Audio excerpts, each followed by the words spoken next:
Maligayang pagbabalik kapatid. It's Kapatid Alvin is here. Sa araw na ito, personal na ipinaabot ni Pangulong Bongbong Marcos ang tulong sa mga magsasaka, mangingisda at pamilyang epektado ng El Nino phenomenon sa Region 2, Cagayan Valley.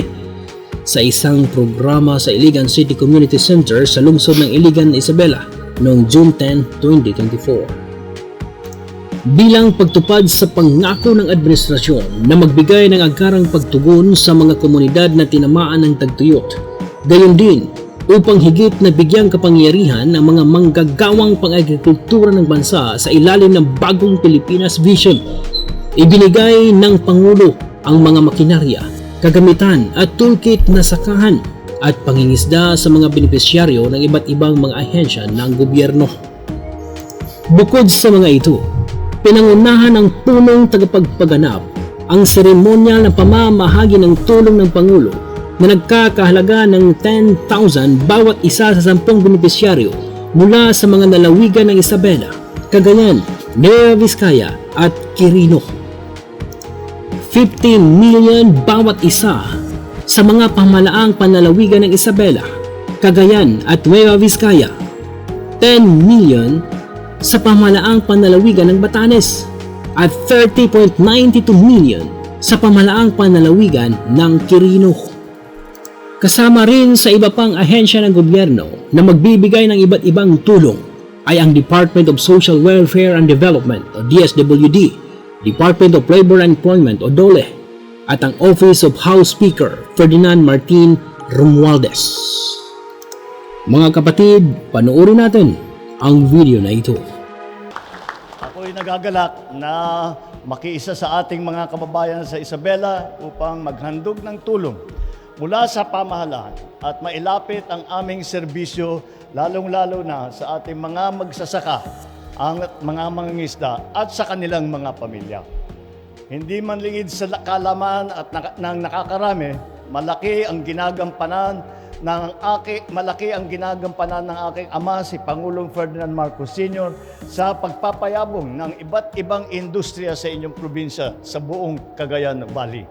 Sa ilalim ng kanyang administrasyon, na itatag ang Magat Dam upang lalo pang mapalakas ang industriya ng agrikultura dito sa region ng Region 2. Wala pong duda, lubos na mahal ng aking ama ang mga taga Isabela at kayo ang kuminsan nauuna pa sa Ilocos Norte. Naman ako rin po naman yung pagmamahal na yan. Kaya naman, sinikap ko na talagang sumadya dito na iparamdam sa inyo ang aking personal, ang aking pagkalingas at support. Asahan ninyong ipagpapatuloy ko ang kanyang nasimulang pangako, lalo na sa pagpapalago ng ating agrikultura at ekonomiya. Sa katunayan, nakipagtulungan kami agad sa mga opisyal ng inyong lalawigan upang matugunan ang hamon ng ating kinakaharap sa seguridad sa tubig. Inilunsad namin noong nakaraang taon ang kadiwa ng Pangulo na naglapit sa ating mga magsasaka sa mga mamimili. Ang ibig po sabihin po ay dahil ang nakikita natin, marami pong problema ang ating mga nagsasaka ay bago pa ma-process ang kanilang produkto at maipadala kung saan man ang merkado, ay nawala na, paliit na ng paliit yung kita. Kaya ang ginagawa po natin, marami po tayong ginagawa, bibigyan po natin ng mga makinarya, mga traktor, mga processing, mga rice mill, at saka corn mill, at saka pinapaganda natin ang ating patubig. Kaya nang sa ganun, yung processing, may iwan ang dapat kikitain ng ibang rice mill, ay may iwan na sa mga magsasaka para naman mas maganda naman ang kanilang magiging hanap buhay. Pinasinayan natin ang bagong Pilipinas Servicio Fair na nagpapatupad ng mga programa at nagbibigay ng financial assistance para sa mga tiga-Isabela.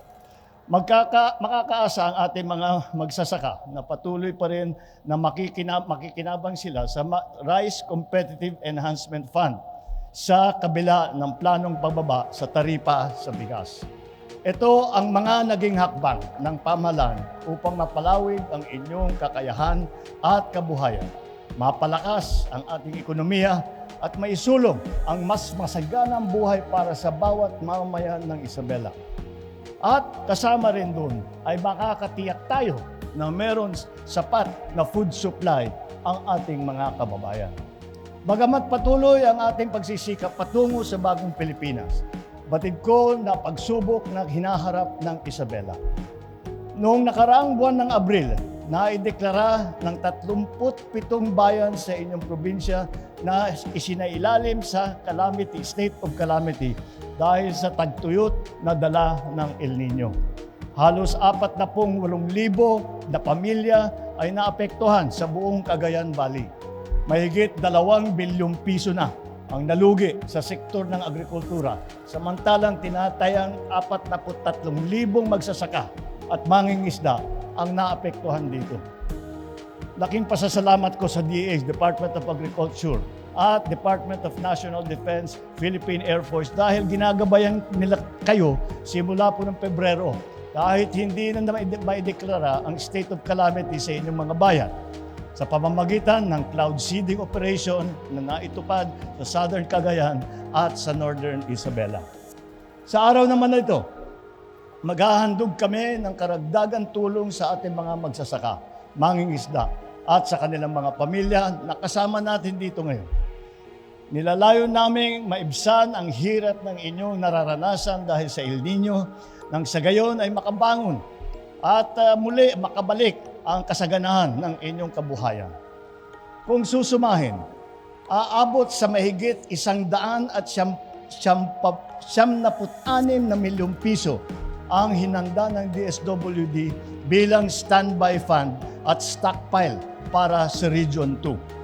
Sa ilalim naman ng DSWD, Ayuda sa Kapos na Kita programa, magkakaloob kami ng financial assistance na 10,000 piso sa 5,000 benepisyaryo dito sa Isabela.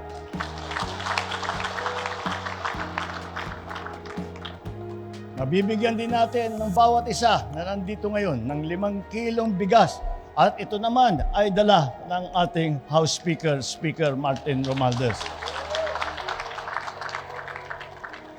Sa gabay naman ng Philippine Center for Post-Harvest Development at Mechanization o yung PhilMec, mabibigyan ang mga magsasaka sa Cagayan Valley ng kagamitan na pansakahan at iba pang makinarya tulad ng mga traktor, mga disc plow, levee makers, transplanter, reaper, harvester, thresher, dryer, rice mill upang lalo pang mapadali, mapagaan at mapabilis ang inyong trabaho. Hindi dito nagtatapos ang aming tulong dahil mag-aabot pa ng karagdagang assistance ang regional line agencies sa mga mamamayan ng Cagayan Valley. Kasama sa nasabing ahensya ng DA, nandyan din ang Bureau of Fisheries and Aquatic Resources o BIFAR, Department of Labor and Employment, Technical Education and Skills Authority, yung DOLE po at saka yung TESDA. Bilang pauna, naghanda ang DA ng 315 unit ng pump and engine set para sa ating mga magsasaka. Samantalang nakalikom naman ang BIFAR ang halos 20 set na non-motorized na bangka at 18 unit ng fishing gear para sa ating mga mangingisda.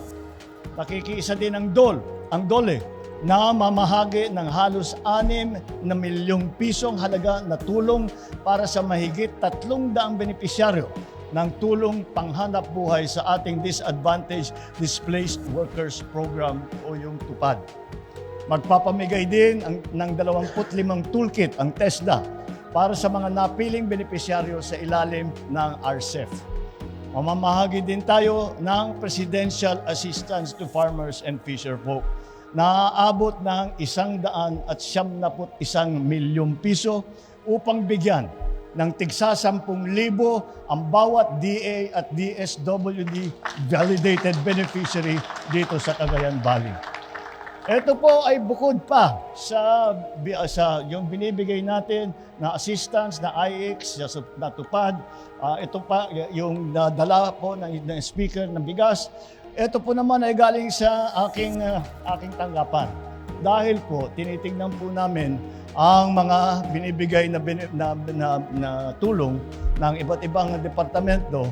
Tinignan naman namin sa Office of the President, naganap kami ng pondo para dahil sabi ko, dagdagan natin ang tulong na ibibigay natin. So, nakahanap kami ng pondo at ito ang aming ibibigay sa ating mga butihing mga gobernador para naman meron silang magamit para tulungan kayo at yung mga naghihirap dahil dito sa El Nino. Sa puntong ito, ikanalulugod kong batiin at kilalanin ang mga masisipag na haligi ng ating agrikultura.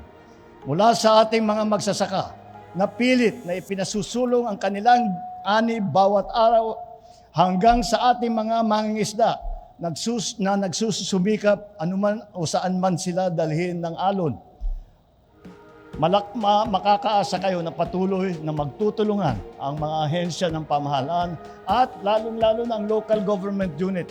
Dahil po, lahat po ito, hindi po namin magagawa kung hindi maganda ang ugnayan sa gitna ng national government at saka sa local government units. Dahil po, kahit na meron kaming nakahanda na tulong na ibibigay, mahirap para sa national government ipaabot sa lahat ng mga nangangailangan.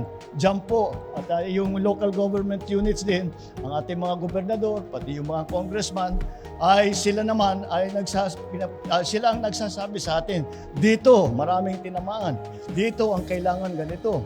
Kaya sa pagtulungan na yan, nabubuo natin ang ganitong klaseng programa.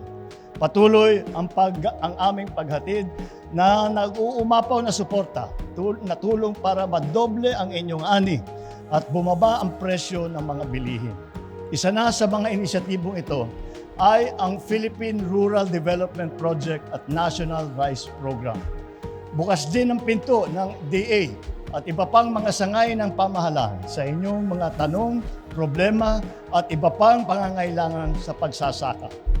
Makakaasa kayong hindi ito ang huli nating pagkikita dahil marami pang nakaabang ng mga programa at proyekto para sa inyong lahat. Sa susunod na mga buwan at taon, pagtutuunan namin ng pansin ang mga paraan kung paano mapalaki ang kita ng ating mga magsasaka at mapaganda ang ating produksyon ng ating mga produktong pagkain.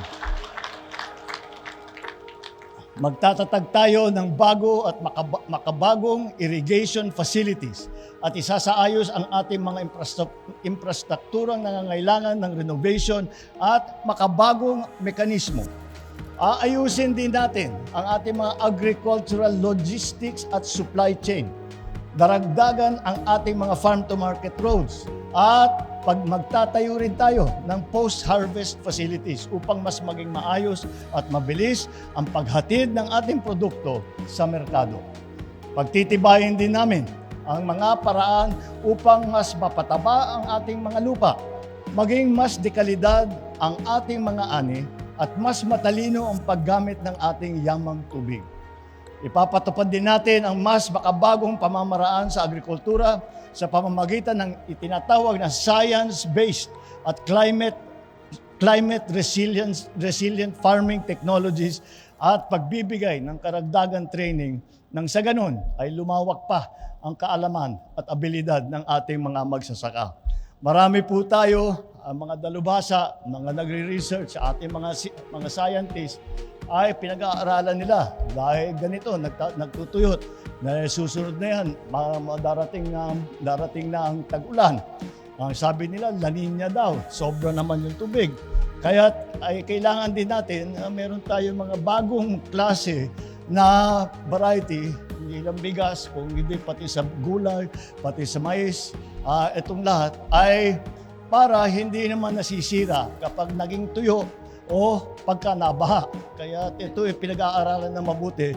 At kapag na-develop na itong mga ito, ay dadalhin namin sa inyo upang maging mas maganda ang ani ng ating magsasaka. Naniniwala ako na sa patuloy nating pagkakaisa, pagtutulungan at pagtsatsaga, makagagawa tayo ng mas agresibo, matatag at makataong bagong Pilipinas. Agyaban at kakailan, kakailyan, Diyos tiyagnina kada kayo amin. Mabuhay ang Isabela, mabuhay ang Cagayan Valley, mabuhay ang ating mga magsasaka.